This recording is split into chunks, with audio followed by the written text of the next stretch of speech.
yesterday. See, Lance, how was your week, man? It was good. Didn't do much. Stayed at home pretty much. Okay. All right. Actually, I like the Super Bowl hat you have on right there, man. That's pretty dope. Thank you, sir. Thank you. Yeah. Yeah. Mike. You know how my week went. I thought the whole time we were talking on Thursday that it was Friday. Mm-hmm. The whole day. I did everything as if tomorrow, the next day was Friday. Or the next day was Saturday and that day was Friday. What else happened though? Oh, it snowed. I think a team from San Francisco flew to Seattle to kick. They flew Oh, there. yeah, Chris. Oh, All we right. starting off. We Hold on. starting Hold on, hold off. on. They flew there to You see score this though? 6 points. Nothing was said last week when my team won, but now all of a sudden things want to be said. Hey I'm man, just wondering if you why gonna they if you flew there if to you gonna be a score tough 6 guy, points. be a tough guy all the time. Just don't be tough when it's when you got the little kids around, man. Be tough all the time. Chiefs suck today, tomorrow, and the next day. Every day. Yo, like here's the thing. Chris came on here with all the shots fired this morning. I love it.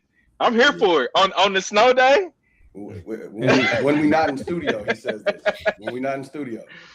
On the snow day, I love it. Q, how was your week, man?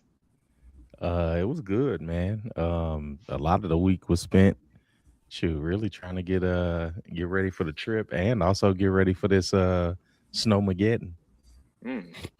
I call this a dusting. I don't know about y'all, but Yeah, like this is nothing. if it's gonna snow, like I really wanted to Oh, actually, you want like 4 feet? Okay. yeah, yeah, Okay. like give us Uh, some buffalo type snow. That's what I want. Like where you gotta actually bring out trash bins and put the snow in there. Why would you want that? It just seems right. No, it doesn't seem right. You know why it doesn't seem right? Because I still have to go to work. yeah. Unless one of you four want to come grab me and take me to work, let's not wish for the buffalo snow. See, that's That's The po- that's why they came up with these virtual shows so that way you know yeah. See? that's the whole point. The Polar No. Express is on the way. All right, well, we got a lot to talk about on the show. We're going to dive into, of course, since Mike brought up Chiefs, we will talk about Chiefs today. They've announced that Eric Bieniemy, he's back in the building as the offensive coordinator. Plus, Naomi Osaka, she's facing some scrutiny after the Australian Open exit. And the Athletic, I know Q is excited to talk about this. They've asked over 100 people in sports which leaders they most admire.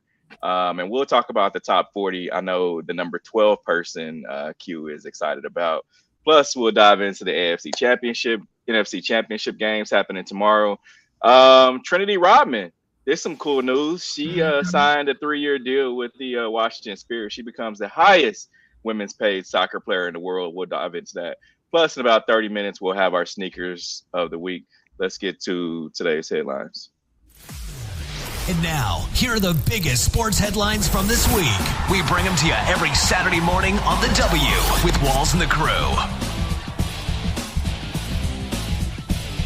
All right, so first up, the Chiefs. They're bringing back a familiar face to Chiefs Kingdom, which everyone is pretty much excited about this time around. Eric Bieniemy, he's back in the building. So the Chiefs have made it official. Eric Bieniemy is back. The Kansas City Chiefs announced that Eric Bieniemy has returned to the franchise as its offensive coordinator. You guys' thoughts about that? I hate it. Mm. I Why hate so? it. One, I hate it because Philly didn't get more persuasive with him. But no, I knew he wasn't going to Philly. But no, I hate it for him. I brought it up in the group chat a couple days ago. We talked about this same scenario the season before Eric Bieniemy left, and Steve was like, "Yeah, I think we welcome him back with open arms." But I think it's a step back for his career. um, because you bring in Matt Nagy to replace him, but then Patrick has some down years. We're not gonna say he played terribly. You know, they won a couple of Super Bowls out of that. But I believe most of that is in part due to the talent on the field and overcoming their shortcomings on the offensive play calling. But I think it's a step back for him. Eric Bieniemy deserves a head coaching job before Phillip Rivers, before a lot of the Kevin Stefanskis out there. A lot of teams need, that hard-nosed coach that also comes with experience and also the resume. And Eric Bieniemy has that. So I think it's a step back for him to go on another prove it run, that he's good enough to be a head coach. Playing devil's advocate here, because there's like a million gazillion head coach positions open right now. Mm-hmm. Is that what he wants right now? Because what if things have changed since his last run of wanting to be a head coach? And I would assume that Andy Reid is nearing retirement, maybe. And maybe this gives Eric an opportunity to maybe stay with the Chiefs and become a head coach here. I don't think the Chiefs org wants to give him a head coaching job. So I think. I mean, I like your point, Tony. I feel like that if he wanted to be a head coach, he would have at least applied. He would have put his name in the coaching circle, the coaching waters. I feel like if he wanted that, he would have done that this go around. Now, did he want it before? Yeah, I think he did want to be a head coach, but then he goes to UCLA, put his foot in the college ranks, to put an offensive coordinator.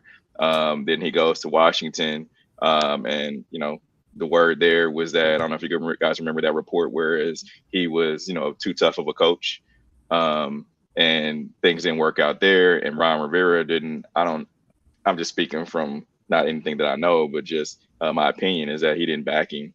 When the report came out, it was like, he's too hard on us, coach. This is what the players were saying.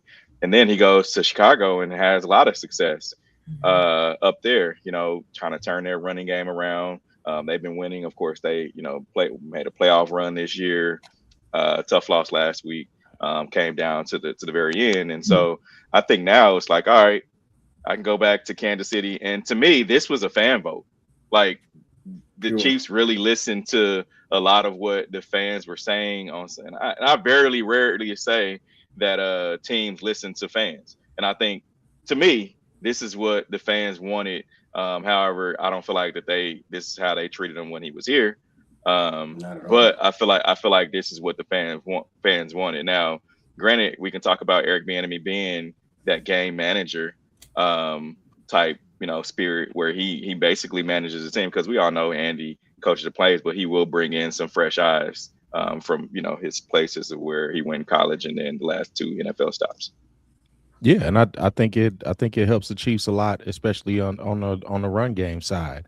It brings somebody in that that doesn't abandon the run, and Andy doesn't abandon the run. He never takes it on. He never pulls it into his home. And I think that's going to be a good balance for the organization. But again, I would like to see him head coach of a team. I would like to see him, be this new frontier of coaches that could really get the most out of players. Let's see how he does this year going on with the Chiefs, with the adversities that they have going on with lack of personnel at the running back position. See if they can bring in somebody fresh that he can, share his experiences and his tutelage to help out the run game. See how Pat is after this injury, and see how they do in the offseason. You can have the greatest personnel ever, but if you don't have the players, then it's all for nothing. So let's just see how the GM and what they do and how aggressive they are in the offseason, and monitor Pat's injury. And if Eric Bieniemy can put the Chiefs back in the top 5 offense like he did when Pat first started playing, and they're more innovative with some of their plays, I would say after 2 years to see if he put his hat back in the ring, or like Tony said, get that Kansas City Chiefs job if he can prove himself, and if he can become, I don't want to say a likable guy, because there's, other than being a tough, hard-nosed coach, personally, I don't hear anything like you heard of Brian Flores. Let's see if he can orchestrate and organize and be the leader that everybody needs to get a head coaching job. That's what I see. It's one thing to just be good at your position, running back coach, offensive coordinator. There's another thing being the top man, and it's not all about X's and O's and your record from last time. Is how can you manage this side and this side and this side, and still embrace and have everybody come up to you, because being a leader of an organization is just not about wins and losses. You have to be personable. You have to be everything. Yeah. And everything you are and everything that they kind of want you to be in the same sense, because it's still a working environment. You're on the sidelines, but it's still a working organization, from the towel boy all the way up to, the CEO. So let's see how that goes. Yeah, I mean, I agree, because you have so many different personalities you got to deal with, and if you think back to when he came up from their running backs coach, being a running backs coach back, 2019, to being the offensive coordinator, 2021, 22. You think about the players that they had then, and the success that came with those players. Like, you had the Kelsey, you had Mahomes. They're winning the Super Bowl winners. You had Tyreek Hill. A lot of spotlight was on this team, and guys had personality. They had, their egos, which is kind of cool, because Andy Reid talked about this all the time. We have no egos here. Everybody checks it at the door. And I think Eric Bieniemy kind of helped start that. He always in his press conferences would say, we have an invisible sign out in the front at One Arrowhead Drive, in front of the practice facility, now hiring at all positions. He says we keep that sign out there. It's an invisible sign, but it's there. And he brought the notion we teach our backups to be starters, and we coach our backups to be starters, and all that, just the different things that he was saying. And even going into, I told you guys, I think this was 3 years ago when Eric Bieniemy first left, whereas he was missed in training camp, where you would hear him yelling to the running backs, no matter if they're on the goal line on the other end of the field, finish. They'd have to run all the way down to act like they're getting a touchdown. And you just didn't hear that in his absence. Just holding people accountable. I think that's the biggest thing. I have a question. So does this change the direction they go at running back? Like, do you bring back Kareem or Pacheco to, like, you see the way he developed Chicago's two running backs? Do you bring one of those two back, or is he brought in to develop who is it, Brashard Smith, and like a future running back? Like, what do you think?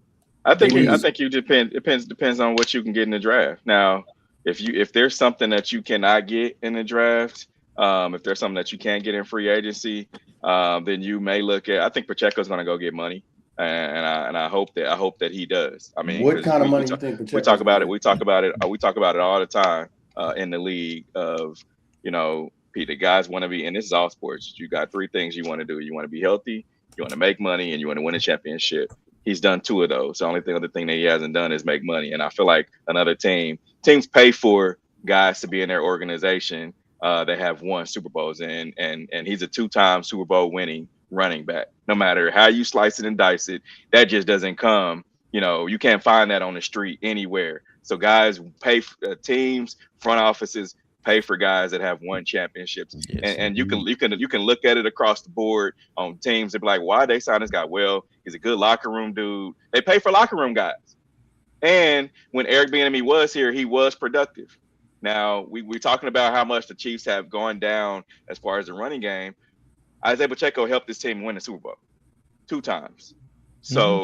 So however we slice it and dice it, he'll get another deal somewhere. And he's a good energy guy. Like, no matter if he's hobbled, no matter what it is, and we see it play after play. He touches the ball. As soon as he hits the ground, he pops right back up.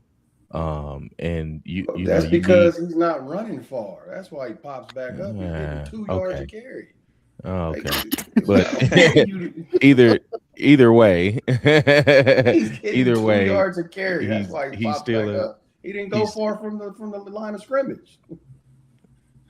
Here's the thing about it, Q, and I'm with you. I just feel like and I don't want to spend too much time on Isaiah Pacheco or the Chiefs running game. That's not what we're gonna do. Here's the thing about Isaiah Pacheco.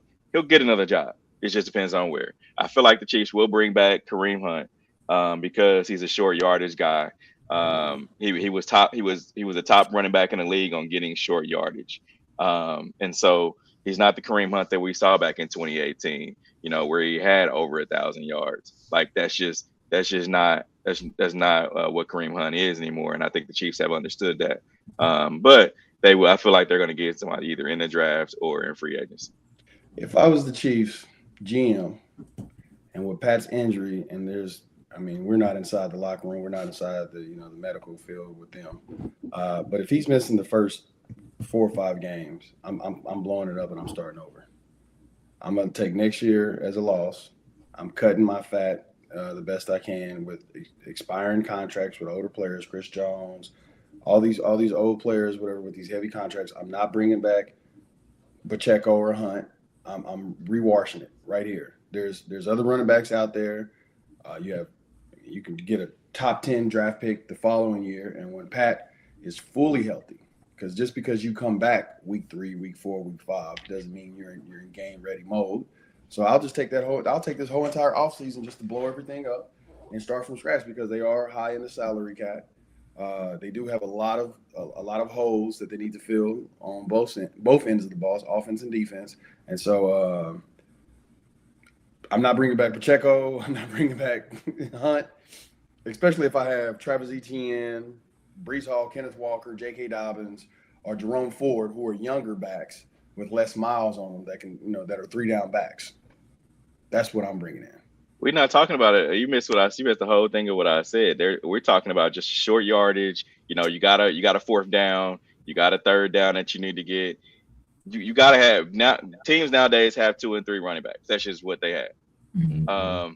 And we've seen the success with, and I'm not saying Kareem Hunt is a 2-headed monster like we've seen in Detroit, or like we've seen in other on other teams, but he's serviceable. He still got some mileage on the tires, and for somebody that's cheap, I would at least kick around the idea of bringing him back. It just makes sense.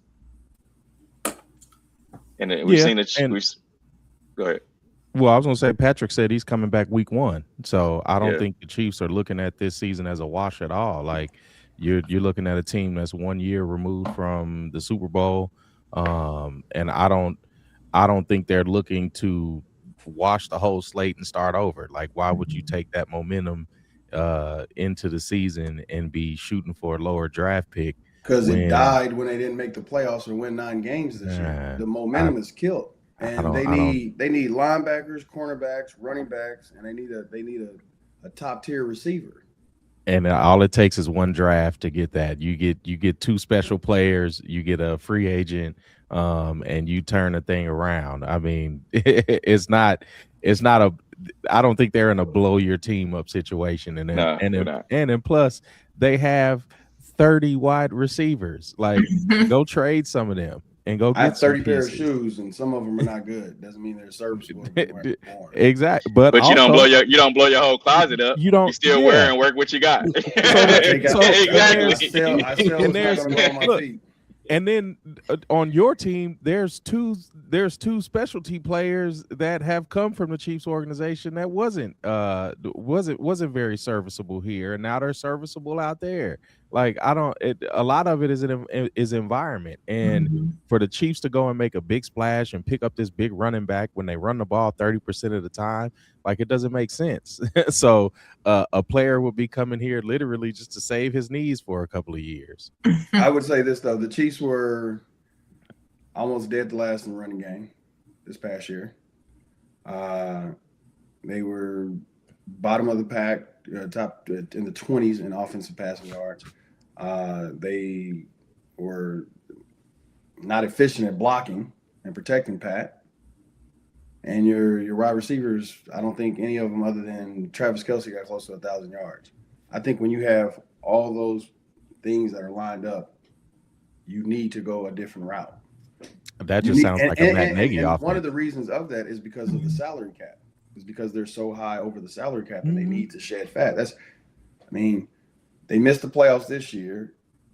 Denver, the Chargers are looking good. You have teams in the AFC South that are coming up. If Houston's quarterback, if CJ Stroud plays 10% like he looked his rookie year, they're in the AFC Championship game and not the New England Patriots, because that defense is just a top tier defense. So a little tweaks in different divisions is a hindrance to the Chiefs in going forward, because you have so many teams in different divisions, Buffalo and now New England. If Cincinnati can get it together, Cincinnati, Baltimore, Pittsburgh, it's going to be a tough window. And I think they just need to use the next year to bring in more pieces. Now, if they hit lightning in a bottle like they did with Pat Mahomes, then you go with it. But I think with his injury, and you don't want to rush him because he is your superstar player, you don't want to rush into that, and you have a lower probability of being great next year. Let me ask you this, Mike. Of all the you would say over the last 10 years, the Chiefs have been pretty successful, right? All right, yeah. Okay. Name one running back other than Kareem Hunt has had 1,000 yards on this Chiefs team. It's not about hold on. No. Listen. No. Answer my question.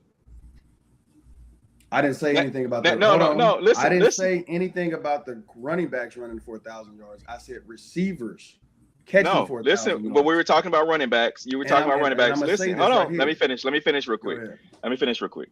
Name one running back other than Kareem Hunt that had 1,000 yards on this Chiefs team in that successful 10-year span. One thing can be true without the other. Just name one. There is none.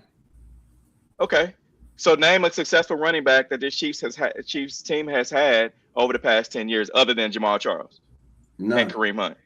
None. How many Super Bowls did they win in that past 10 years? Okay. So it's kind of back with what Q said, that they really don't right now need a high paid guy. I didn't say a high splash. Listen. You're taking one thing and you're trying to make it another. One, I didn't say they needed a high splash player. You have Kareem Hunt, who's 29 years old, and you have Isaiah Pacheco, who is injury prone, right? One of the reasons, listen, and this is what they were talking about to other teams and how certain teams are getting injured. When you play that high level of football for the last 10 years and you're playing 2 to 3 playoff games, you're in every other Super Bowl, then you're playing 16 to 17 games a year, it's biology. Your body's going to break, right? And a lot of this is because Pat is dropping back 20 to 30 times a game, and he's running 10% of that time. Who's the best player on the Kansas City Chiefs team? Pat quarterback, right? Okay, so that would be so hold on. So the number one thing is that if you have a Mercedes-Benz, you want to protect it. You don't want to put it out in the snow. You don't want to sit there while it's raining or hailing or anything like that. You want to protect it. You want to put a nice little bubble around it. So to put that bubble so you can extend I'm like Jeezy, top down in the wintertime. Oh yeah, I mean, sure, what you talking about? The best way to extend Pat Mahomes his career is to get an offensive line, to get more playmakers on the outside and the receiving line, and to get a running game so you can limit him scrambling all the time, taking these hits. Andy Reid's not interested in that, and I could tell you that right now. That was the same. Look, this was the same conversation in the early 2000s when they had Donovan McNabb and their carousel of wide receivers, and they had three capable running backs, and all Andy Reid did was run screenplays to them. So Donovan McNabb is not Patrick Mahomes. But you could talk till you blue in the face, Mike. It ain't exactly like they've won 3 championships without a top 10 running back. Or a top tier running back. I think you guys are confusing. I didn't say they needed a top 10 running back. I said that the running backs that they have that are aging and want money. Kareem Hunt is going to want a new contract, and he's going to want a little bit more money. Isaiah Pacheco is going to want some money or whatever. I said that they need to veer away from those guys and cut the fat and start it over. I didn't say go out there and get Travis Etienne, who's a free agent this year. I said go get different running backs. Go ahead, I Tom. feel like if the Chiefs offer Kareem Hunt another contract, he's going to take it because he barely got this opportunity right Yeah, here. because he won't He get was a contract on the anywhere else. couch. Yeah, like he was on the couch. I don't feel like Kareem is going to try to be picky right now. You can't. You But can't also, be he gets to work with Eric Bieniemy again, which he hasn't been able to since he got Yep. kicked off the team. So Yeah. I think he wants to be here. Guess how old Kareem Hunt's going to be before the season starts? Doesn't matter. Naomi Osaka faces scrutiny after Australian Open exit. So controversy on the court conduct. Naomi Osaka is taking a lot of that controversy. So Jelena Jokovic, she's giving some criticism as headlines. Naomi Osaka has withdrawn from the Australian Open due to injury. So Osaka faced criticism for shouting between Sorana Cristea serves during the 2026 Australian Open match, sparking debate over sportsmanship. So let's see the interaction that Osaka had. Here we go.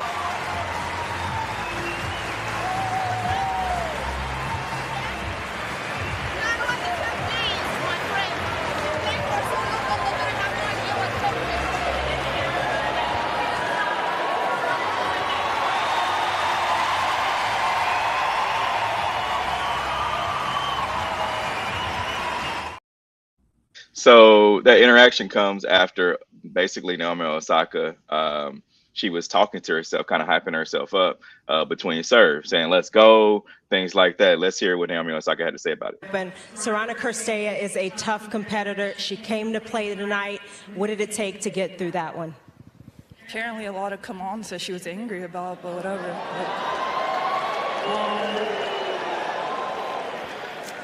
I mean, I tried to play well. I think I hit a lot of unforced errors, but I tried my best. She's a great player. I think this was her last Australian Open, so okay, sorry she was mad about it, but. Well, she was complaining because between the first and second serve, she could hear you just trying to pump yourself up. Was that the problem? I think so, but like, she could have asked me, like, bro, I'm sorry. Well, you know, sometimes frustrations boil over, but you played an incredible match, and it took a lot. You guys' thoughts on that? That irritates me. Let me tell you something. That irritates me. Okay. She's hyping herself up. She's not saying, oh, blah, blah, blah. She's not making gestures towards you. She's hyping herself up. I think she was clearly mad. She was losing, and she just chose to nitpick at her. And I think Naomi's just like a sweet person. Like, she's non-confrontational. So, like, that clearly, like, rattled her. She was ready to cry because of that. And then she withdrew from the Australian Open. It's The like abdominal muscle. She's hurt. She said they was hurt abdominal pain. Yeah, that's just the continued legacy of Black women being unfairly criticized in women's tennis. We saw the legacy with Venus and Serena. We see it a little bit with Coco Gauff right now. We also saw it a couple of months ago with Taylor Townsend. It's just a very unfair scrutiny that Black women continue to face in the league of women's tennis. Yeah, I agree because I feel like the Taylor Townsend thing happened less than 6 months ago, maybe. And we're right back in the media talking about this again. But to Chris's point, yeah, like as an athlete, you will pump yourself up and hype yourself up. And you even heard the ref, umpire, whatever it's called in tennis, like say like, well, you didn't have the ball yet. So she was able to, talk in between the serves or whatnot. So unfortunate again. Here we go again. I got a question, play devil's advocate because I know you guys hate me, so I'm going to say it anyway, so it doesn't matter.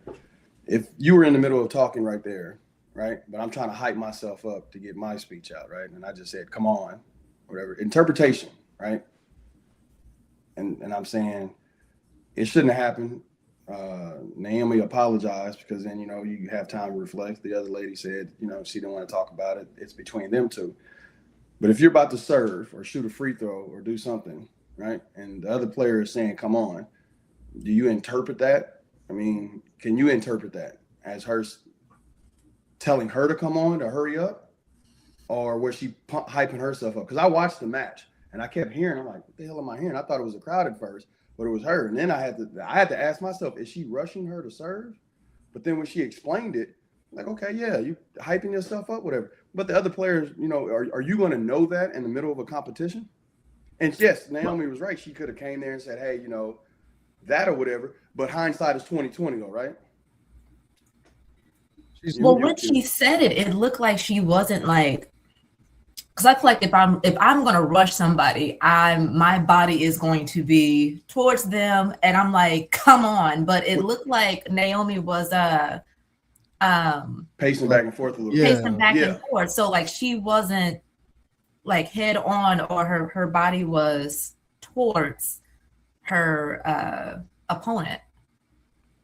Yeah, she was walking back and forth with her head down, saying, like, let's go, come on. Like, I feel like you would know if someone's clearly trying to, like, angle you. Yeah. And that could be seen as an angle, though. But if the umpire it's not. If the umpire tells you it's perfectly fine, exactly. like it's nothing wrong with what she's doing, and you still choose to like to egg it on, like you're dragging it at that point, like but I would also think, how long have these girls been, women been playing professional tennis? A long time. And at this level, right? I would think that I would know like the rules inside and out, because if it was an issue the first time she said, let's go, come on, whatever, Black Girl Magic, the judge would have been like, hey, don't do that. She would have had some type of penalty or whatever, but nobody ever said anything. So exactly. and she was doing it like after the point was won. It wasn't like she had the ball and was waiting to serve. Like she didn't even have the ball ready to serve yet. Like she was literally mad she was getting washed. And you could go back and look at the sets. The most sets she won was it was 6 in the second set, but the first and the third set she won 2 and 3 games out of that. So she definitely was frustrated, and yelling come on does not serve as a competitive advantage. Right. Like if that's the case, then we might as well put muzzles on all the NFL and NBA players. That's what I was about to say. That's just like when they go up and they make a basket and they're like, let's go. Like exactly. And that doesn't do anything. She was just mad she was losing. And she was pacing up and down the, like, come on, let's go. It's like, let's go, you know, like I'm hyped.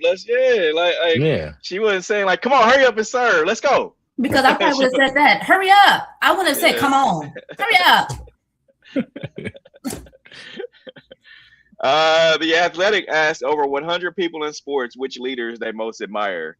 And they talked about the top 40, or they released the top 40 so far. So the Athletics desk is covering the mental side of sports. They reported that their goal was simple. They asked a bunch of people in North American sports to rank the top 5 leaders they most admired in 2025. They said we picked the phrase most admired because it is intentionally vague. You don't have to know anyone to admire them. You can also admire the leaders for different reasons: the way to communicate, the way you handle adversity for the spotlight, and of course the resources. They also said that they left it up to each participant to determine what they admired, and also did not have any rules against voting for the people you worked or played with. So the leaders just had to be active as a coach, player, or executive in 2025. So they also surveyed the most of the 116 participants in October and November. They also reported that the panel was intentionally diverse, though almost exclusively from North America, made up of Hall of Fame coaches from collegiate and pro ranks, and assistant coaches from all levels of college, professional sports, current and former professional players, leaders, experts, and executives. So before we go over the list, can you guys name 10 people that are on the top 10?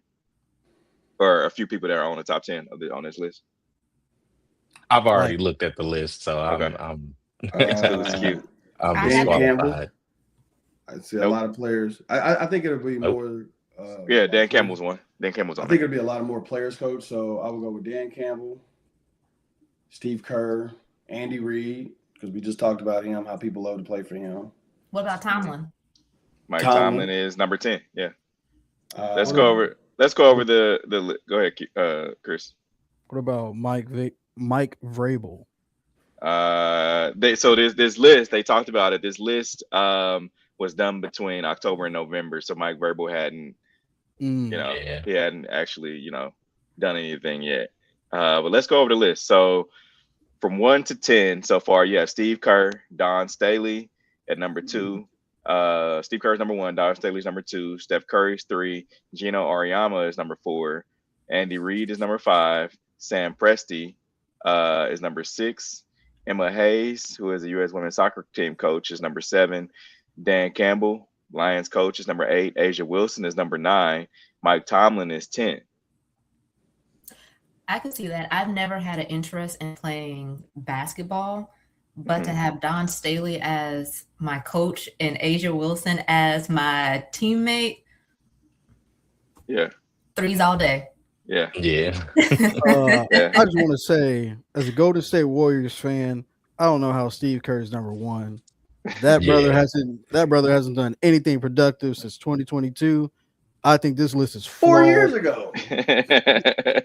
But look what he's 4 done years ago. since then. He coached one of the greatest teams in NBA history. They went. And he 7-3-9. also runs a team he 4-guard inherited. lineup with a center. He's Yeah. terrible. A team he inherited. I ain't saying he's a bad coach, but I'm just saying he inherited that team. He inherited Mark Jackson. Mark Jackson, exactly. Yeah. All right, let's run through 11 through 20. So Tom Izzo's number 11, Jalen Hurts is 12. Q, you excited about that? I mean, what's it to be excited about? It's expected. Okay. All right. So Pete Carroll is 13, Brad Stevens is 14, Mahomes is 15, Eric Spoelstra is 16, Nafisa Collier is 17, Anikwe Igamokwe, she's 18, and Sidney Crosby is 19. Marcus Freeman, Notre Dame football coach, is 20. You guys surprised about any of those? Nope, I'm surprised by Sam Presti, and it was another one on there. Pete Carroll. So this is October, November. This is before, The Raiders were losing between them.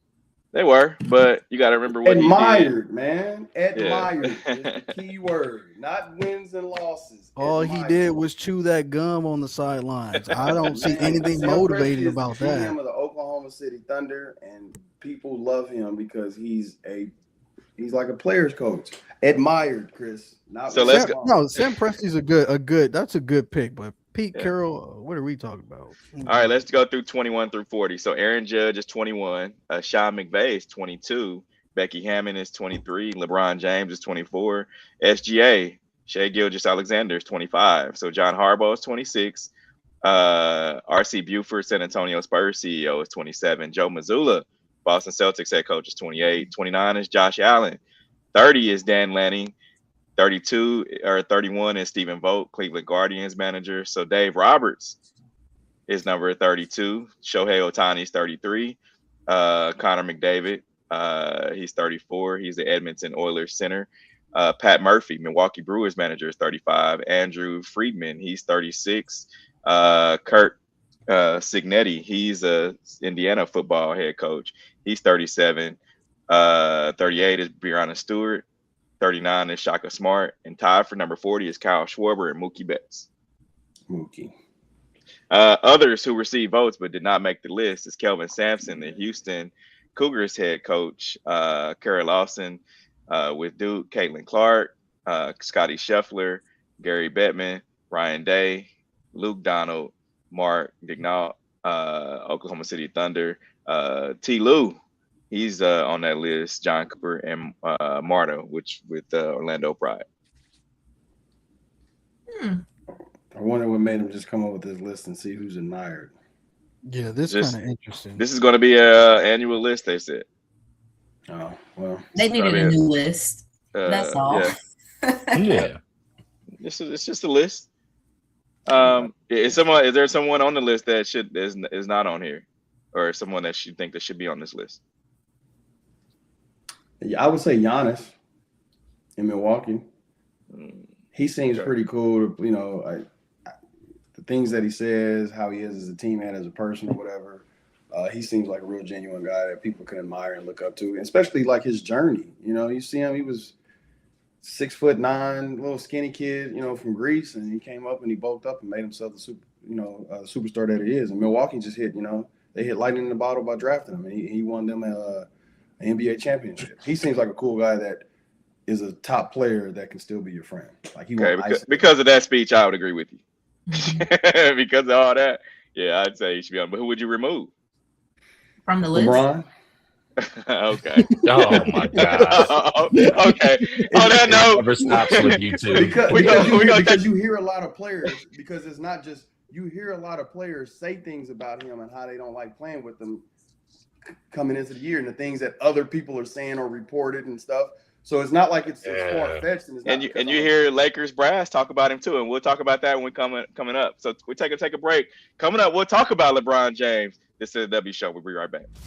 You're tuned in to the W with Walls and the Crew, where winning isn't everything. It's the only thing. On 100.1 FM and Facebook Live.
This is what's great about sports. W with Walls and the Crew, where winning isn't everything.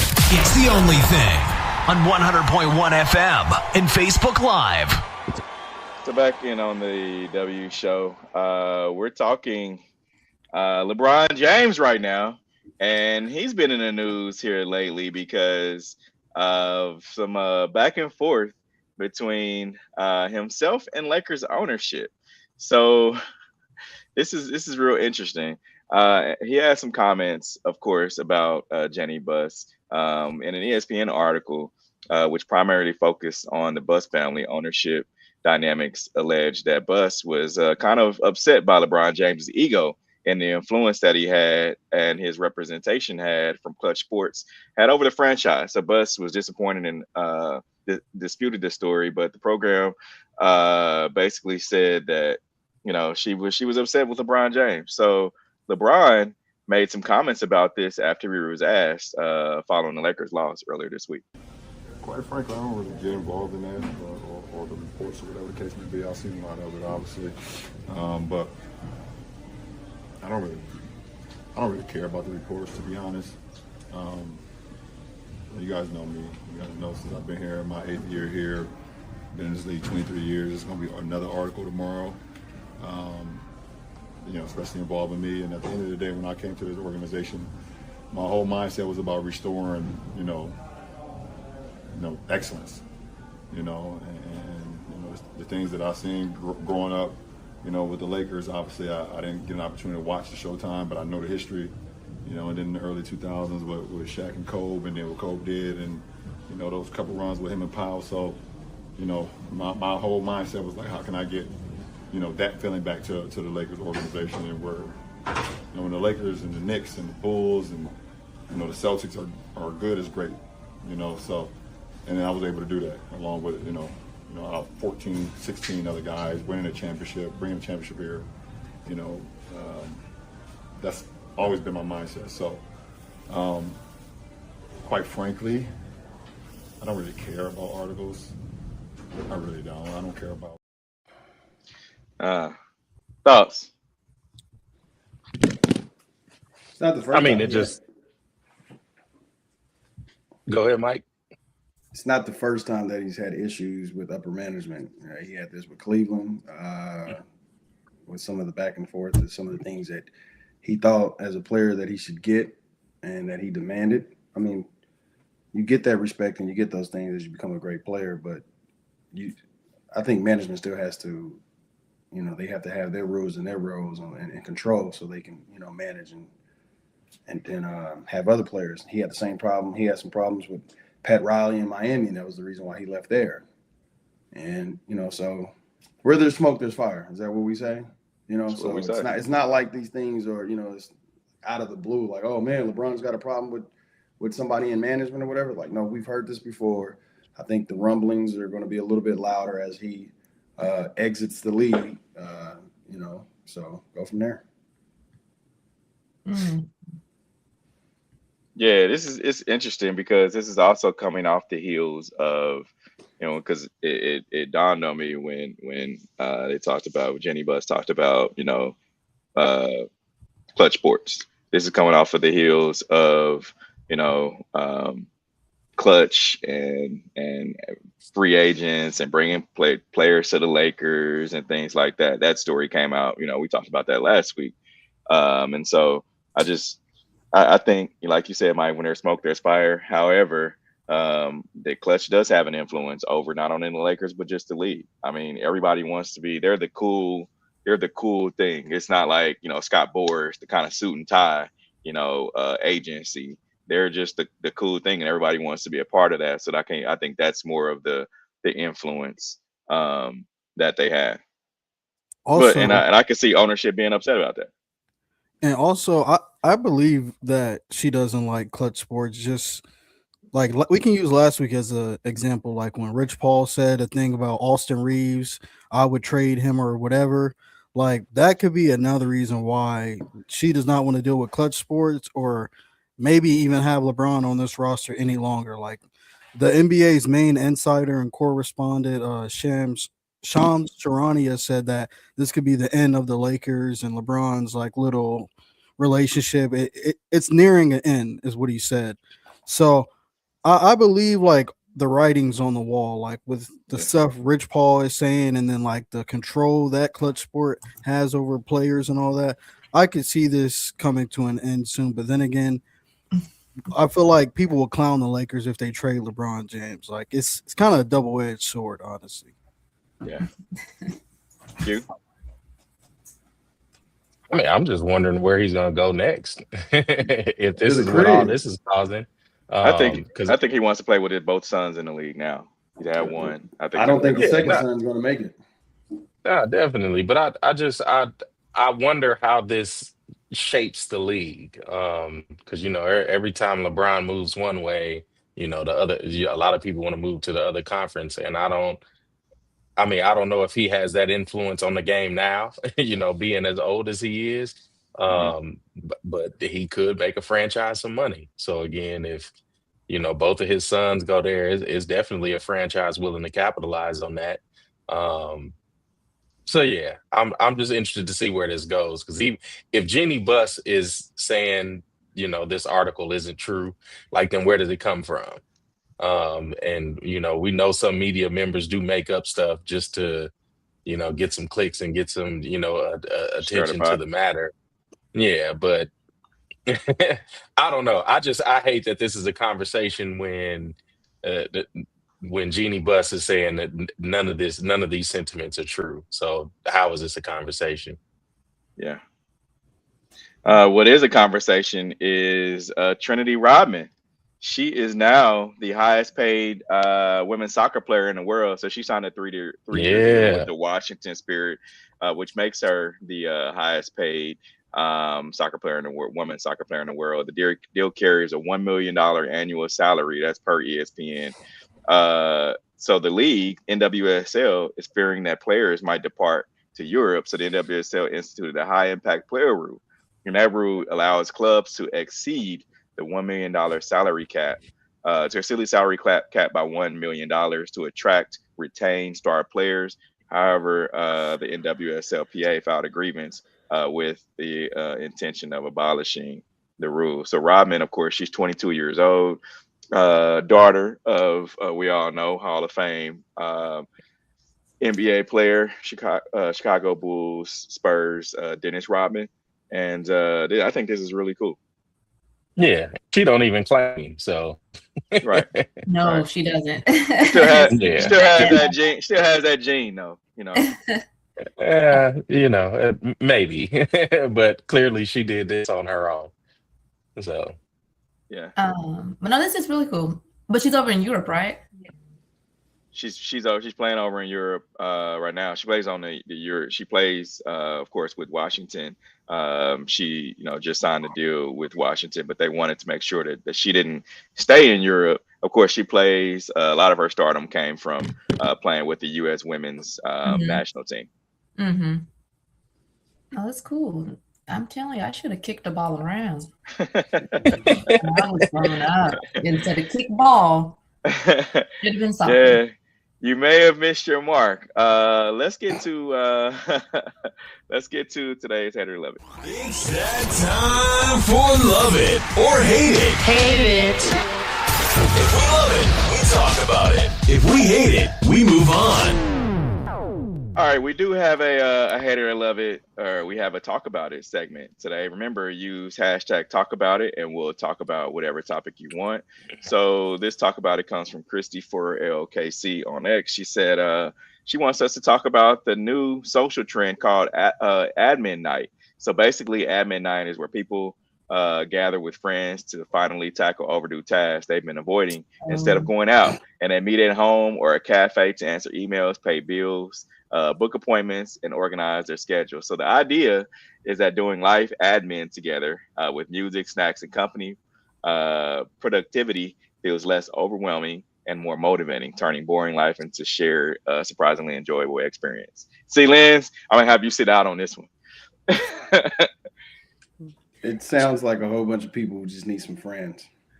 I don't think so. I love a night when me and my friends can get together and Your friends. They're talking about random people meeting up. No, it's talking about friends, random people. It was just like, hey, let's all like random people meeting up or whatever. That's what I interpret. My bad. Yeah. Because first and foremost, the days of me going out and partying is over. I love a good night with my friends who have some wine, a good movie on, or binge watching a series or something like that. Why not be productive at the same time? Because it's funny that we're talking about this because I just saw something on Instagram and it was like at midnight. It was like declutter your social media. So basically like going through your social media feeds and clearing all of the negativity and stuff like that.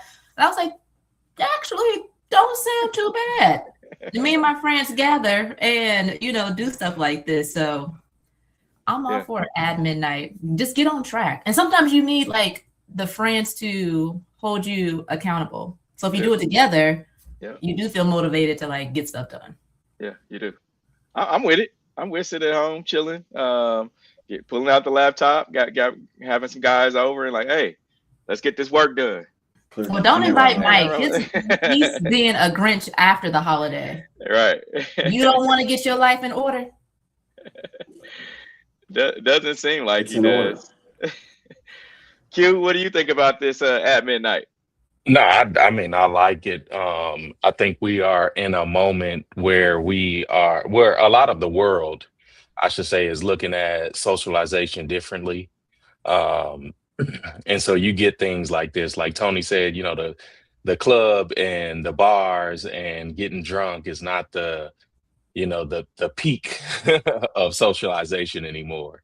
Like we've seen that through the 70s, 80s, 90s into the 2000s and stuff. But now we're seeing a lot of these kids really take a different approach to socializing and being a socialite and how you maintain your friend groups. And I like it because it's different. It's looking at the world very different. And it's a sense of community for one. Yeah, so that's true. That's true.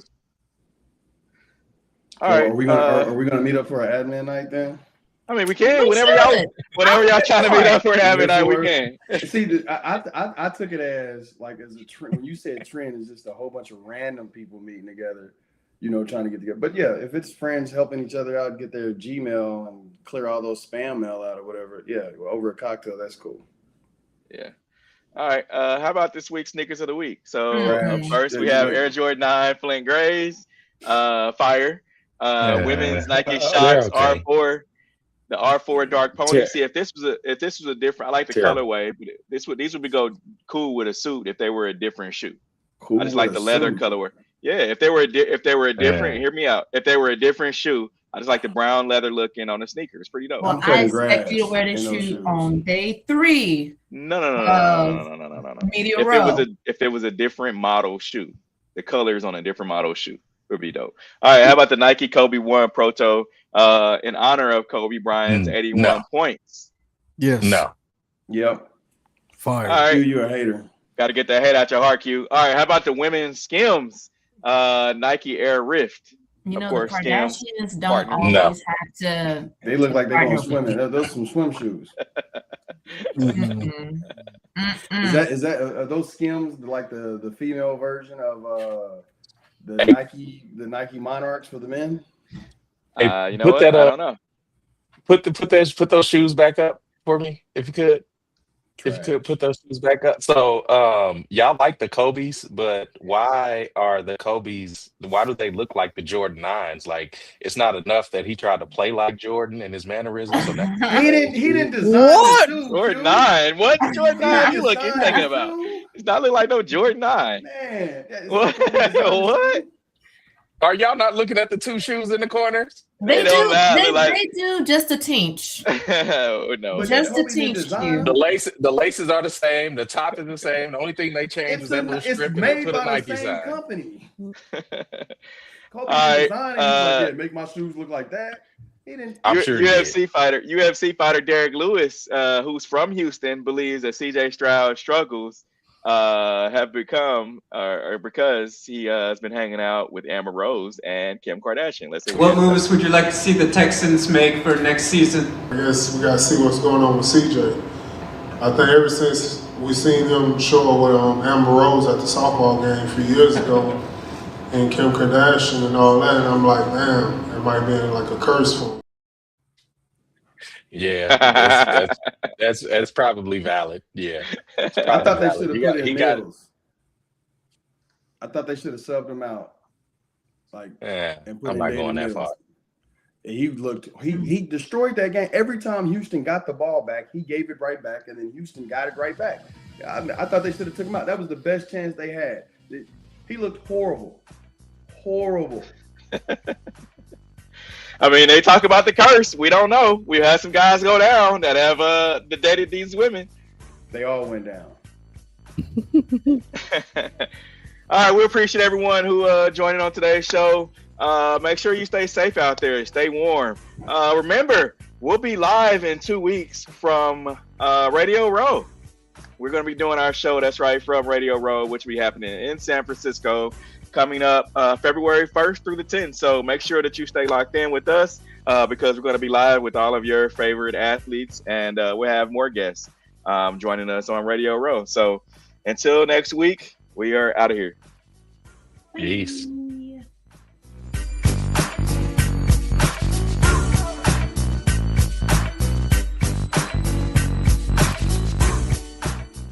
Show by the host, co-host, guests, and call-in listeners are solely the opinions and responsibility of the original source who expressed them. They do not represent the opinions of the W Show, 100.1 FM, One Kansas City Radio, Sideline Sports Talk, Team Wall Street Foundations, or affiliates.